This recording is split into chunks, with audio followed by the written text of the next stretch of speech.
అందరికీ నమస్కారం అండి. జై గురుదత్త ఎస్వీఎస్ ఛానల్కి స్వాగతం సుస్వాగతం. చందమామ కథలు వినాలనుకుంటే ఫస్ట్ మా ఛానల్ని సబ్స్క్రైబ్ చేసుకోండి. ఈరోజు చందమామ కథల్లో ఇద్దరు స్వార్థపరుడు అనే చక్కని చందమామ కథ నుండి విందాం. పట్టు వదలని విక్రమార్కుడు చెట్టు వద్దకు తిరిగి వెళ్ళి చెట్టుపై నుంచి శవాన్ని దించి భుజాన వేసుకుని ఎప్పటిలాగే మౌనంగా శ్మశానం కేసు నడవసాగాడు. అప్పుడు శవంలోని భేతాళుడు, రాజా, ఇంత అర్ధరాత్రి అంతఃపురం నుంచి మంచి సుగనిద్రలో ఉండవలసిన నువ్వు పడుతున్న శ్రమ చూస్తుంటే నాకు చెప్పలేనని కానీ జాలి కలుగుతుంది. అంతేకాదు, స్వార్థపరులతో నిండిన ఈ ప్రపంచం నిస్వార్థమైన నీ శ్రమను ఎంతవరకు గుర్తిస్తుందో అన్న అనుమానం కూడా నాకు కలుగుతున్నది. స్వార్థపరులైన వ్యక్తులు నీతి నియమాలు మరచి ప్రవర్తిస్తున్నది నీకు తెలియని విషయం కాదు. అయినప్పటికీ నీకు మరింత హెచ్చరికగా ఉండేందుకు గాను వైశాలి శివచంద్రులనే వాళ్ళ కథ చెబుతాను, శ్రమ తెలియకుండా విను అంటూ ఇలా చెప్పసాగాడు. విశాల దేశాన్ని పాలించే మహాదత్తుడికి వైశాలి ఏకైక సంతానం. ఆయన ఆమెకు సమస్త విద్యలు నేర్పించాడు.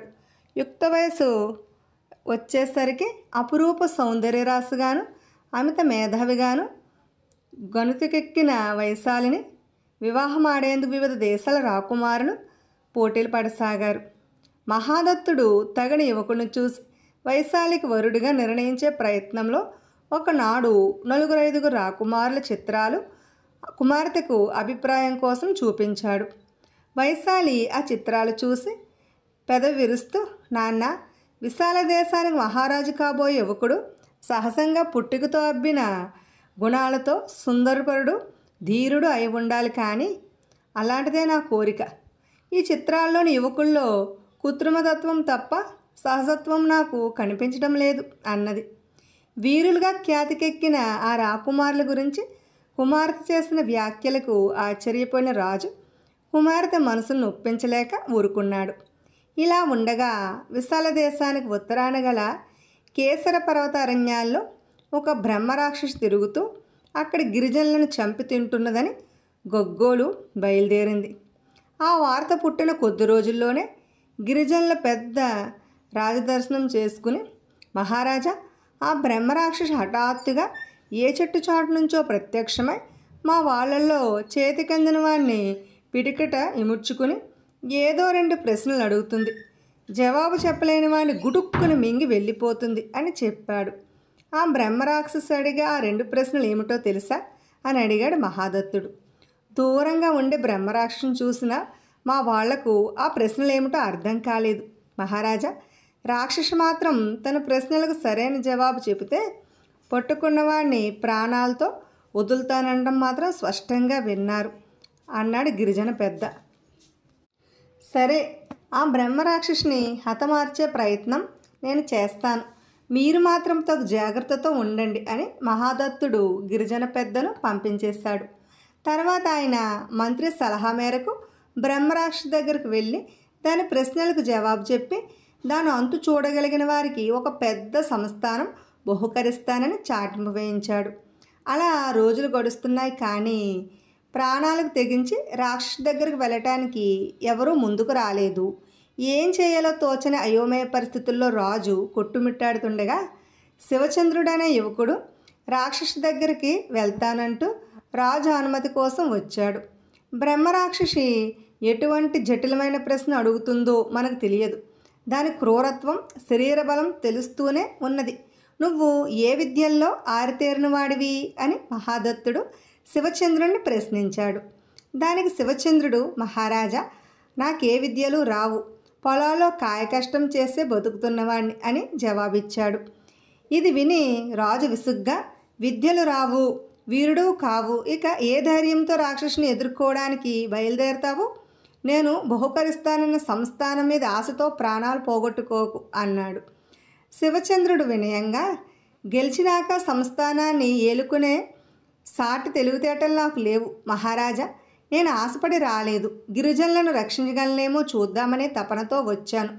ఎంతో పాండిత్యం గల మా ఊరివాడే అయిన చంద్రస్వామి నాకు సహాయంగా వస్తున్నాడు, నన్ను విశ్వసించి అనుమతించమని ప్రార్థిస్తున్నాను అన్నాడు.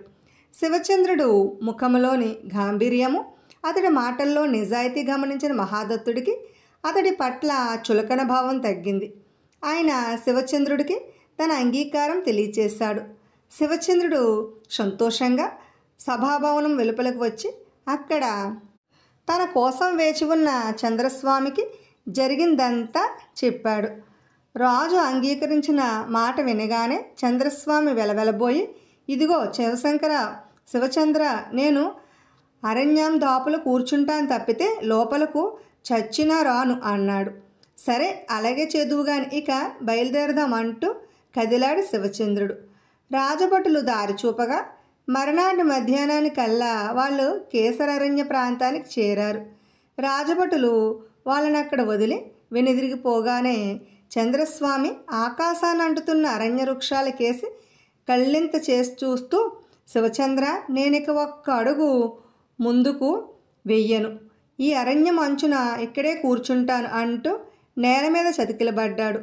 ఇంతలో అక్కడికి ఒక యువకుడు వచ్చి తన పేరు విశాలదత్తుడని శివచంద్రుడికి తనను పరిచయం చేసుకుని, నువ్వు రాక్షసిని ఎలా హతమార్చుతావో చూద్దామని వచ్చాను. నేను నీ మిత్రుడికి తోడుగా కూడా ఇక్కడే ఉంటాను అన్నాడు.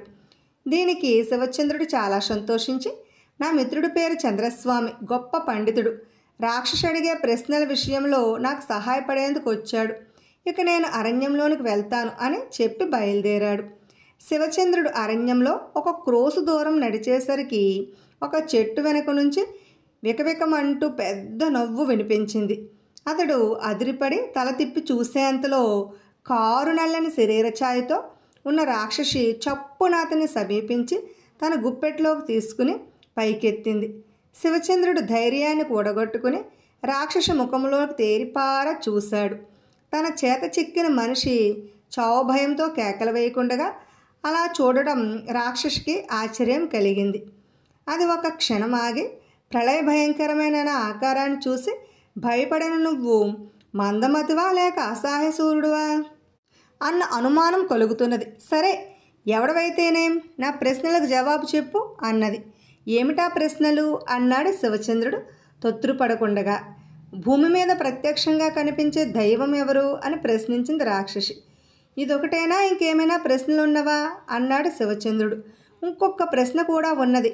నేరం చేసిన వ్యక్తిని శిక్షిస్తూనే అలా శిక్షించవలసి వచ్చినందుకు అమితంగా బాధపడే వ్యక్తి ఎవరు అని అడిగింది రాక్షసి. శివచంద్రుడు ఒక్క నిమిషం మౌనంగా ఊరుకుని, సరే జవాబులు చెప్పబోయే ముందు అదొక్క కోరిక అన్నాడు. ఏమిటది అన్నది రాక్షసి ఆశ్చర్యపోతూను. నా ప్రాణ స్నేహితులిద్దరూ ఈ అరణ్యం అంచున ఉన్నారు. ఒక్కసారి వారిని తృప్తిగా చూసి వీడుకోలు తీసుకుని వచ్చి నీకు జవాబులు చెబుతాను. నీకు నా జవాబులు నచ్చాయా? మళ్ళీ వాళ్ళను చూడగలుగుతాను లేదా అంటూ దేనంగా అడిగాడు శివచంద్రుడు. తన చేతికి చిక్కు కూడా ధైర్యంగా మాట్లాడిన శివచంద్రుడి దీనాలాపనకు రాక్షసి కరిగిపోతూ, నిజాయితీ పరుడికే ధైర్యము ఉంటుంది, మోసగాళ్ళు ఎప్పుడూ పిరికి పందలే, నువ్వు నిజాయితీగా తిరిగి వస్తావనే నమ్మకంతో వదిలిపెడుతున్నాను అంటూ శివచంద్రుణ్ణి నేల మీదకు దింపింది. శివచంద్రుడు పరుగున పోయి చంద్రస్వామిని విశాలదత్తుణ్ణి కలుసుకుని రాక్షసి ప్రశ్నలు చెప్పి చంద్రస్వామిని చప్పున జవాబులు చెప్పు అని అడిగాడు. భూమి మీద కనిపించే ప్రత్యక్ష దైవం కన్నతల్లి అన్నాడు చంద్రస్వామి. సరే, రెండోది శివచంద్రుడు ఆతృతగా ప్రశ్నించాడు. రెండవదా అని అడిగి ఒక్క క్షణం ఆలోచించిన చంద్రస్వామి, నేరస్తుడికి శిక్ష విధిస్తూ బాధపడేది దయామయుడైన రాజు కావచ్చు అన్నాడు. కాదు అంటూ చప్పును కల్పించుకున్న విశాలదత్తుడు, అది కూడా కన్నతల్లే. తన బిడ్డ నేరం చేసినప్పుడు బిడ్డ బాగుకోరు శిక్షిస్తూ తన బిడ్డ నేరం చేసినందుకు, అలా చేయవలసి వచ్చినందుకు అమితంగా బాధపడుతుంది అన్నాడు. శివచంద్రుడు రివ్వున వెనుదిరిగి పరిగెత్తుకుపోయి రాక్షసి ఎదుట నిలబడ్డారు. రాక్షసి అతన్ని మెచ్చుకోలుగా చూస్తూ, వచ్చావా, ఇక చెప్పు అన్నది. శివచంద్రుడు రాక్షసి ప్రశ్నలకు జవాబులు చెప్పాడు. అవి వింటున్న రాక్షసి ముఖములో అంతులేని ఆనందం కనిపించింది. అతడు చెప్పడం పూర్తి చేసిన మరుక్షణం రాక్షసి మాయమై ఆ స్థానంలో ఒక దేవతా స్త్రీ ప్రత్యక్షమైనది. ఆనందాశ్చర్యాలతో చూస్తున్న శివచంద్రుని చూసి ఆమె నవ్వుతూ, ఆశ్చర్యపోతున్నావా శివచంద్ర? నేను విద్యుత్ ప్రభ అనే యక్షిణిని, శాపవశాస్తు రాక్షసినయ్యాను. నేటికి సరిగ్గా 100 సంవత్సరాల క్రితం ఈ ప్రాంతాల పొండరీకుడనే మహర్షి ఉండేవాడు. అతడు భార్య చనిపోగా మిగిలిన 3 సంవత్సరాల కుమార్తెను సాకుతూ ఎంతో ప్రేమగా చూసేవాడు. ఒకసారి ఇటువైపు విహారార్థం వచ్చిన నేను అతడి అందాన్ని చూసి విభ్రమ చెంది అతడి వద్దకు వెళ్ళి పెళ్లి చేసుకోవలసిందిగా ప్రార్థించాను. అతడు తిరస్కరించాడు. నేను అతడి కుమార్తెను భయపెట్టి అతన్ని సాధిద్దామని నల్లటి రాక్షసుగా మారి మొక్కల మధ్య ఆడుకుంటున్న అతడి కుమార్తెను ఎత్తుకున్నాను. నన్ను చూసి జడుసుకున్న ఆ పసిపిల్ల ఒక్క వెర్రికేక పెట్టి నా చేతి నుంచి జారి కింద పడింది. కుమార్తె కేక విని పరిగెత్తుకోచిన పొండరీకుడు రుద్రుడై నేను ఏ ఆకారంలో ఆ పని చేసిన పసిపిల్లను భయపెట్టానో ఆ ఆకారమే నాకు శాశ్వతమయ్యేటట్టు శపించాడు. నేను ఆ మహర్షి పాదాల మీద పడి శాప విమోచనం ప్రసాదించమని ప్రార్థించాను. నా ప్రార్థనకు దయాళుడైన ఆ మహర్షి కొంత శాంతించి, విద్యుత్ప్రభ, నీ మనసు స్త్రీకి స్వాభావికంగా ఉండవలసిన లాలిత్యాన్ని కోల్పోయింది. తన బిడ్డ నేరం చేసినప్పుడు బిడ్డ బాగుకోరి శిక్షిస్తూనే అలా శిక్షించవలసిన వచ్చినందుకు విలవిల్లాడే సున్నిత హృదయైన స్త్రీ. అంతేకాదు, ఈ సృష్టిలో భూమి మీద ప్రత్యక్షంగా కనిపించే దైవం నీ శాపానికి విమోచన మార్గం చెబుతున్నాను విను. 100 సంవత్సరాల పాటు నువ్వు ఈ రూపంలోనే జీవిస్తావు.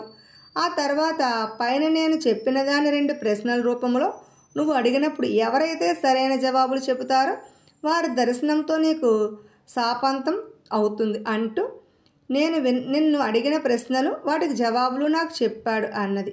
ఆశ్చర్యంగా అంతా విన్న శివచంద్రుడు విద్యుత్ ప్రభకు నమస్కరించి తడబడుతూ, కానీ తల్లి, నేను చెప్పిన జవాబులు నా సొంతం కావు, నేను ఒక చదువురాని మొద్దును అన్నాడు. అతని మాటలు విద్యుత్ ప్రభ చిరునవ్వు నవ్వి, యక్షిణినైన నాకు ఆ సంగతి తెలియంది కాదు అంటూ తన కుడి చేతిని శివచంద్రుడి శిరస్సు మీద ఆంచి, నాయనా శివచంద్ర, సమస్త శస్త్రశాస్త్రాల్లోనూ నిన్ను మించినవాడు ఉండడు. మా యక్షులకు సహజ విద్యలైన అనిమ, మహిమాది అష్టసిద్ధులు కూడా నీకు వశమవుతాయి అంటూ అతన్ని ఆశీర్వదించి అంతర్ధానమైనది. అంతులేని ఆనందంతో తిరిగి వచ్చిన శివచంద్రుడు జరిగిందంతా చంద్రస్వామికి విశాలదత్తుడికి చెప్పాడు. వెంటనే చంద్రస్వామి, నువ్వు యక్షిణి చేతి వరాలు పొంది వచ్చిన మహావీరుడవి, ఇక నా దారిని నేను పోతాను అని కోపంగా అక్కడి నుంచి చెరచెరా వెళ్ళిపోయాడు. జరిగిన దానికి నివ్వెరపోయి చూస్తున్న శివచంద్రుడితో విశాలదత్తుడు, అతడు స్వార్థపరుడు, ఈశ్వరుడు, బాధపడకండి అని తన దుస్తుల్లోంచి గంధపు పూసలతో చేసిన ఒక హారం తీసి శివచంద్రుడు మెడలో వేస్తూ, సామాన్యపు చెక్కలా కనిపిస్తూనే అపూర్వ సుగంధాలు వెదజల్లే ఈ చందనానికి నీకు చాలా సామ్యం ఉన్నది, ఇది నా గుర్తుగా నీ దగ్గర ఉండని అన్నాడు. శివచంద్రుడు ఒక్క క్షణం మౌనంగా ఊరుకుని చంద్రస్వామి ఈర్షకు కారణం తెలుసుకున్నది. కానీ మీ ఆదరణలోని అంతరార్థం గ్రాహ్యం కావడం లేదు రాకుమారి అన్నాడు. ఆ మాటలతో విశాలదత్తుడిగా వచ్చిన వైశాలి సిగ్గుపడుతూ నవ్వి, ఇప్పటికే చాలా ఆలస్యమైనది, ఇక నేను వెళ్తాను అంటూ శివచంద్రుడి దగ్గర సెలవు తీసుకుని వెళ్ళిపోయింది. ఆ తర్వాత బయలుదేరి రాజధాని చేరిన శివచంద్రుడు రాజు మహాదత్తుడి చేత ఘనంగా సన్మానించబడి ఆయన కోరిక మీద రాకుమారి వైశాలిని వివాహం చేసుకున్నాడు. బేతాళుడి కథ చెప్పి, రాజా, ఖ్యాతికెక్కిన రాకుమారులకు వంకలు పెట్టిన వైశాలి శివచంద్రుడికి యక్షిణి వరాలు ఇవ్వగానే అతన్ని వరించడానికి కారణం స్వార్థమే కదా. పైగా తన ఈ లోపాన్ని కప్పిపుచ్చుకునేందుకు చంద్రస్వామిని స్వార్థపరుడు అన్నది.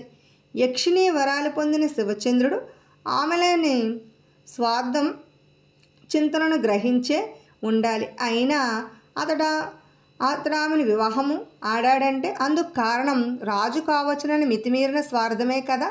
ఈ సందేహాలకు సమాధానం కూడా తెలిసి కూడా చెప్పకపోయావో నీ తల పగిలిపోతుంది అన్నాడు. దానికి విక్రమార్కుడు, వైశాలి కోరుకున్నది సహజంగా మనిషికి లభించే అంతఃసౌందర్యాన్ని ఆమె మాటల ద్వారా తెలుస్తున్నది.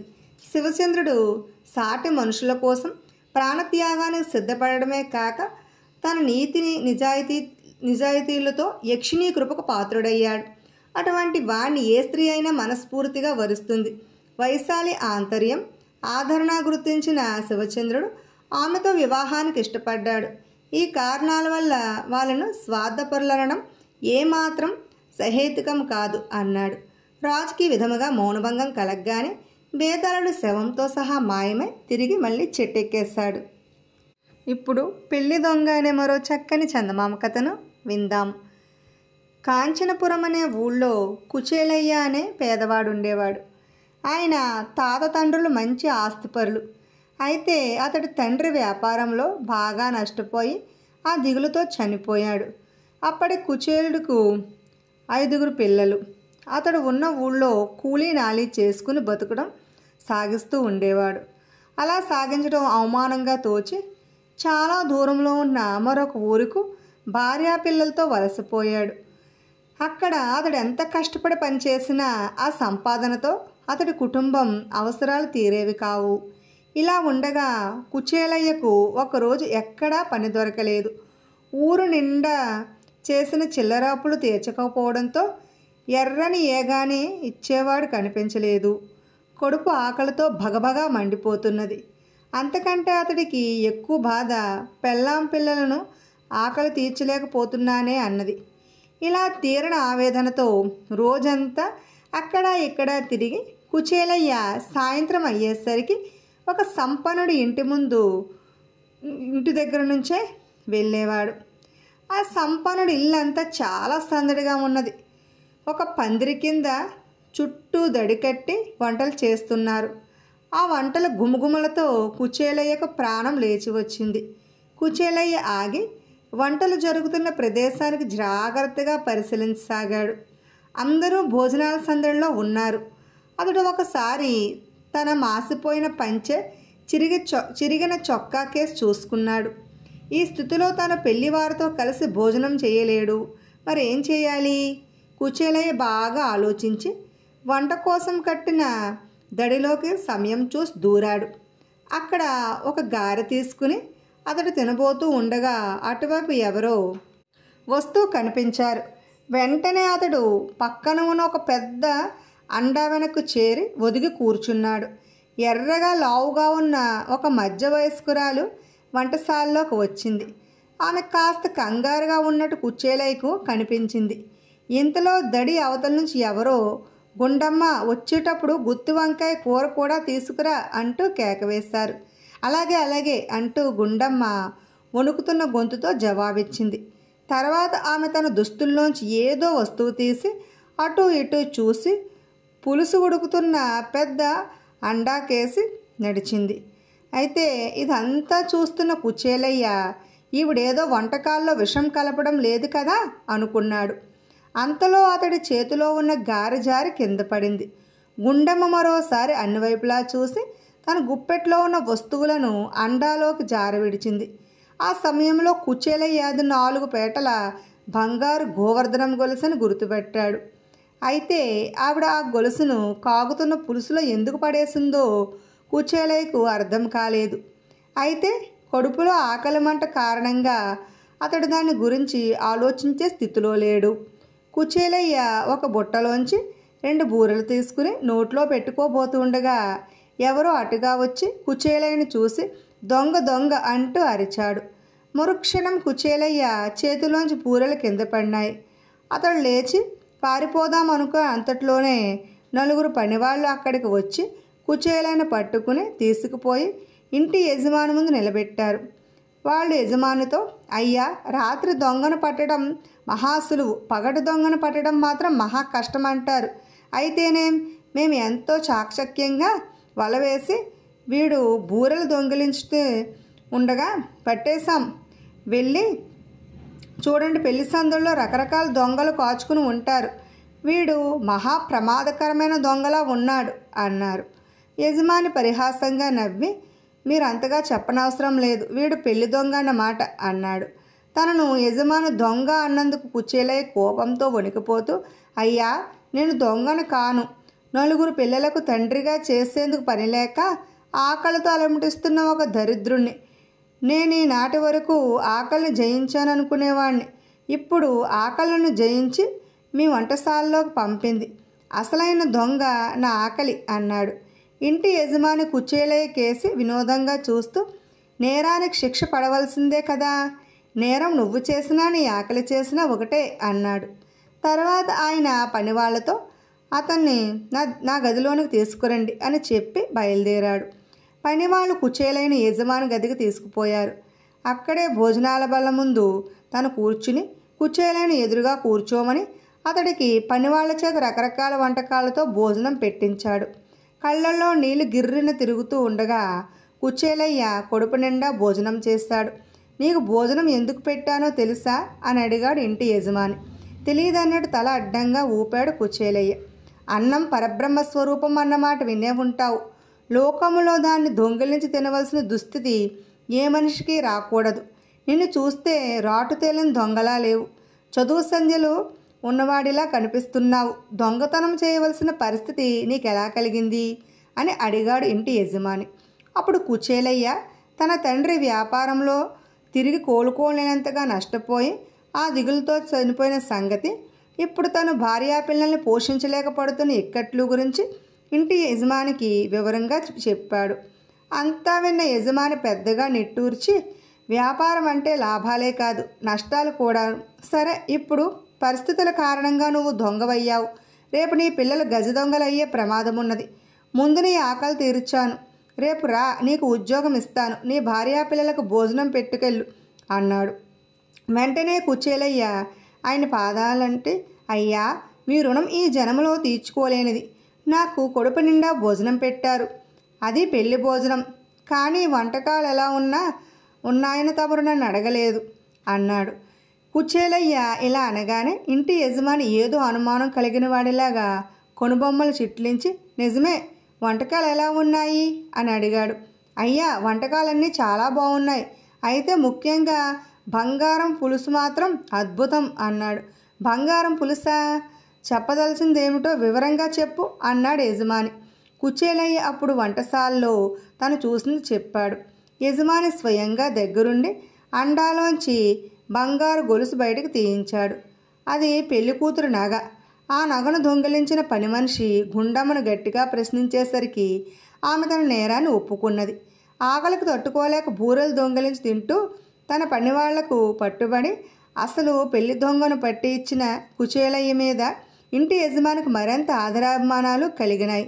ఆయన అన్న విధంగా కుచేలయ్యకు తన దగ్గర నుంచి మంచి ఉద్యోగం ఇచ్చి ఏనాడు అతడు కుటుంబం కష్టాల పాలు కాకుండా ఆదుకున్నాడు. విన్నారు కదండి. ఇటువంటి చక్కని చందమామ కథలు వినాలనుకుంటే ఫస్ట్ మా ఛానల్ని సబ్స్క్రైబ్ చేసుకోండి. బెల్ ఐకాన్ క్లిక్ చేయండి. మేము చేసిన వీడియోస్ నోటిఫికేషన్ కొరకు బెల్ ఐకాన్ క్లిక్ చేయండి. లైక్ చేయండి, షేర్ చేయండి, కామెంట్ చేయండి. Thanks for watching.